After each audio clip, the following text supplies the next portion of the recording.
Ishirahamwe ry'umupira w'amaguru mu Rwanda Ferwafa rigiye gufata imyanzuro ikomeye cyane ku ikipe ya APR FC bitewe n'uburyo adashaka gukina Super Coupe, dore ko iyi kipe ya APR FC ni ikipe ifatwa nk'ikipe y'ingabo, ariko yamaze gutanga ibaruwa imenyesha Ferwafa ko itagifite umwanya wo gukina Super Coupe ngo ititeguye.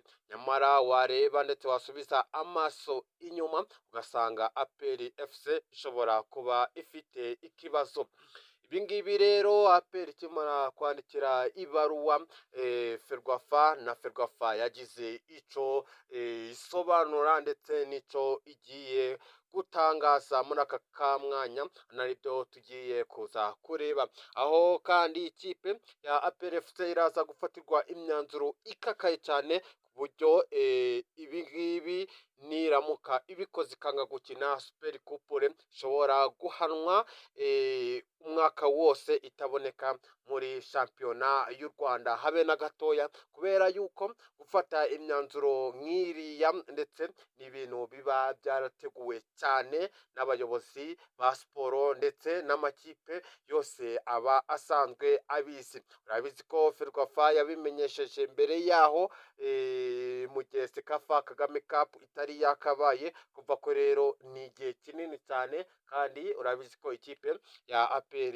FC yavuyemo mbere, ariko nyamara ibingibi ntago birimo bisobanukirwa neza na buri umwe wese, kubera ko ikipe ya APR FC ibi bintu igiye gukora ni ibintu ishobora kwishira mu kaga. Aho ikipe ya Rayon Sport ni ikipe ikomeje kugenda rwose yitwara neza, ndetse yo yavuze ko yiteguye gukina Super Coupe ndetse nta kintu gishobora kuyibuza, ndetse nta kintu gishobora no kuba cyayihagarika mu kuba itakina Super Coupe, nk'uko perezida w'ikipe ya Rayon Sport Murenzi Abdulahi yabivuze itangazamakuru, avuga ko rwose yiteguye neza ikipe ye ndetse kandi ayizeye 100%. Bamwe bakomeje kuvuga ko ikipe ya Nyamukandagira ikomeje gutinya ikipe ya Murera kuko yaba isebye bitewe n'uburyo yishimye hejuru mu gihe cya shampiyona,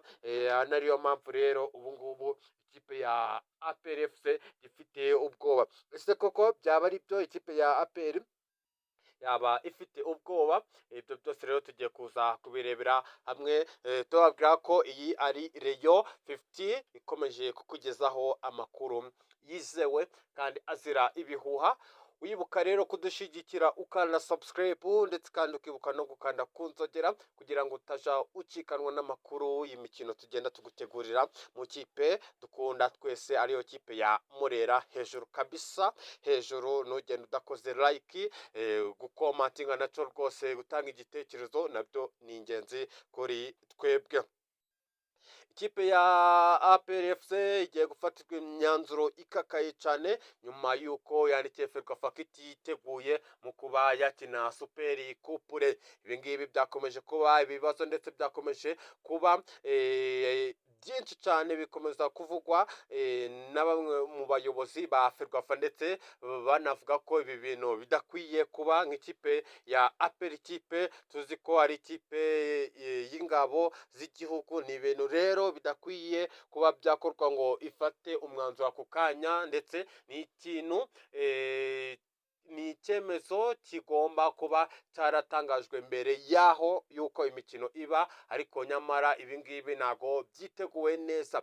Nyamara rero Ferwafa nayo ikaba igiye kubifatamo izindi ngamba nshya, kubera yuko ikipe ya APR iramutse idakinye Super Coupe ibintu byahinduka cyane, kuko kugira ngo Ferwafa yongere ifate ndetse ihitemo ikipe izasimbura APR ni ibintu rero bitari sawa, ndetse kandi bikanavugwa ko ikipe niramuka idakinye iraza guhabwa ibihano byo kuba bamara igihe kingana n'umwaka bataboneka mu mikino nyarwanda cyangwa se mu mikino ya shampiyona yo mu Rwanda. Imikino yose ikinirwa mu Rwanda rero APR yari zisangamo iyo yose yahita ihagarikwa burundu, kubera yuko ikipe ya APR ibintu yaba ikoze ntabwo byaba ari ibintu byiza. Niyo mpamvu rero izi ngingo zikwiye kwitabwaho, ndetse ikibazo cya APR nacyo bakakireba, ariko mbere na mbere bakita ku byo amategeko n'amabwiriza ikipe yanze gukina imikino n'ibihano ikwiye guhabwa, kuko ikipe ya APR ikwiye guhanwa cyane, kuko ibi ntago ari ibintu bikwiye gukorwa mu buryo butamanjije bwigwaho na Ferwafa.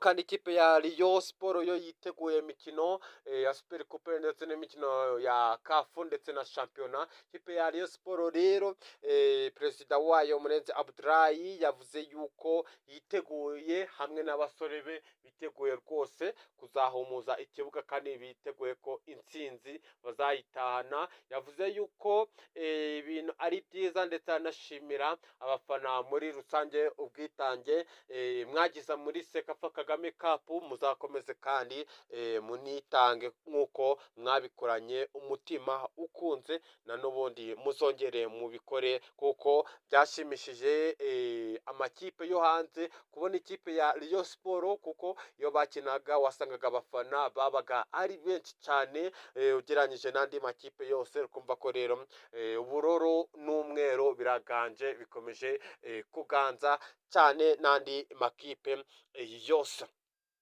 Aho kandi hari ingingo Francis umutoza w'ikipe ya Rayon Sport ubu ngubu arimo akora plan technique zidasanzwe. Ubu ngubu rwose we nakuryama nagusinza, kuko acafite byinshi byo gukora, ndetse acafite byinshi byo kugezaho abareyo. Nayo mpamvu rero akwiye gukora cyane kugira ngo abakunzi ba Rayon Sport muzishime, kanyamuneza kazagaragare. Ndabahamya neza nashidikanya ko ikipe ya Rayon Sport